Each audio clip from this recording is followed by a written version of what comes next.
Patris Corde is Pope Francis's moving apostolic letter invoking the virtues of Saint Joseph.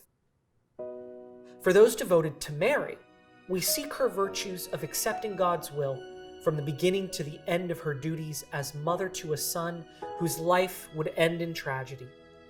Joseph also challenges us to embrace a way of life that accepts God's request of us, that we take care of people in trouble, especially when it comes to caring for our neighbors and others we meet along the journey. Pope Francis writes about the special role Joseph plays in interceding on behalf of the weakest among us. Every poor, needy, suffering, or dying person, every stranger, every prisoner, every infirm person is the child whom Joseph continues to protect. For this reason, Saint Joseph is invoked as protector of the unfortunate, the needy, exiles, the afflicted, the poor, and the dying. Why is Joseph so critical to this mission of mercy? Because we are taught to see in the poor and vulnerable the face of Christ himself. Alongside Mary, Joseph cared for Jesus, clothed Jesus, fed Jesus, taught Jesus the law, the carpentry trade, and the good human virtues that Jesus would go on to perfect throughout his life on earth. Joseph is the foremost protector of Jesus and his mother, the most precious treasures of our faith. To love Joseph is to love his wife, our Blessed Mother. All of Jesus' beautiful, necessary, and vulnerable humanity were protected and nourished by Joseph. This is precisely how we are called to serve and minister to the vulnerable, who Jesus Christ himself is so close to. In Patris Corde, Pope Francis challenges us to consider that, like Joseph, we too are charged with the protection of Jesus and Mary. He writes, "They are also mysteriously entrusted to our own responsibility, care, and safekeeping. The Son of the Almighty came into our world in a state of great vulnerability. He needed to be defended, protected, cared for, and raised by Joseph. God trusted Joseph, as did Mary, who found in him someone who would not only save her life, but would always provide for her and her child. In this sense, St. Joseph could not be other than the guardian of the Church, for the Church is the continuation of the body of Christ in history." As Catholics, we follow in Mary and Joseph's exalted footsteps when we live out the works of mercy, giving alms, feeding the hungry, visiting prisoners and the homeless, and more. Wherever you live, whatever diocese or archdiocese you belong to, it's not hard to find a way to serve others the way Mary and Joseph served Christ.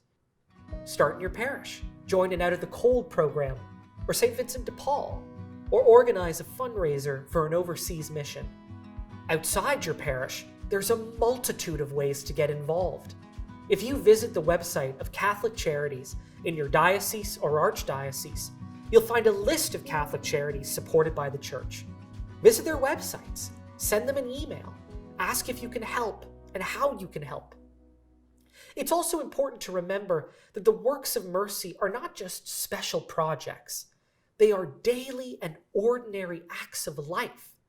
Every day we encounter Christ.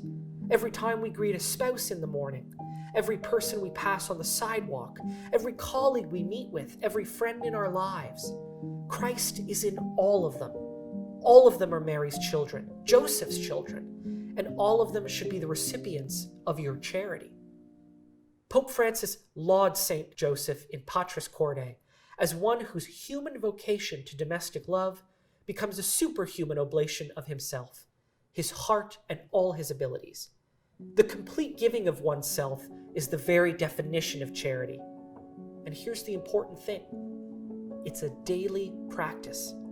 It's the things we do at home and at work and in our parishes, done with love, which God multiplies in the way he multiplies all loving things. Joseph is a model of a charitable life, and there are so many ways we can emulate him. Consider, Joseph provided not just for the Holy Family's material needs, but their spiritual needs.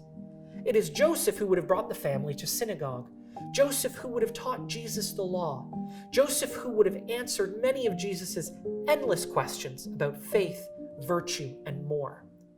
These are spiritual works of mercy. Do we go about these works in our own lives? Do we demonstrate the meaning of the faith in our actions and words with family and friends? Consider, Joseph kept the Holy Family safe, fleeing Judea under threat from Herod, hiding in Nazareth under threat from Archelaus, Herod's murderous son. If Christ lives in all of us, do we do what we can to keep our neighbors safe? Do we actively check in on the well-being of family and friends?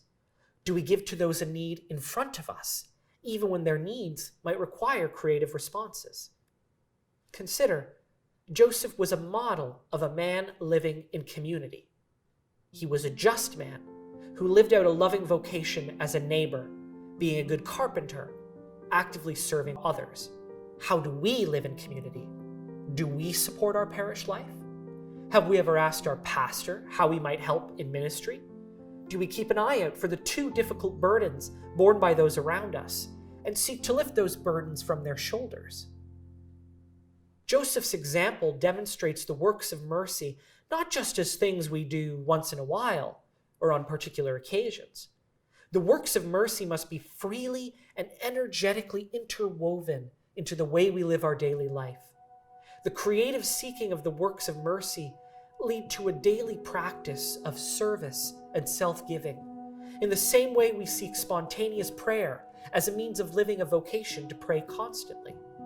The kind of daily practice lived by Joseph, exemplified by Mary, and perfected by Jesus. You might be thinking, where do I begin? This practice of daily works of mercy seems daunting. Discovering it is an adventure for your own life, reflecting your own circumstances. But all of us can share one fruitful starting point. Go to Joseph. Ask him to open your heart to these little moments where the works of mercy are possible. Ask him to make you attentive to them. And then, as he did, ask Joseph to give you the courage to empty yourself and give yourself irrevocably to God, to neighbor, and to Mary. That way you, like Joseph, can be a guardian of the church and all God's children.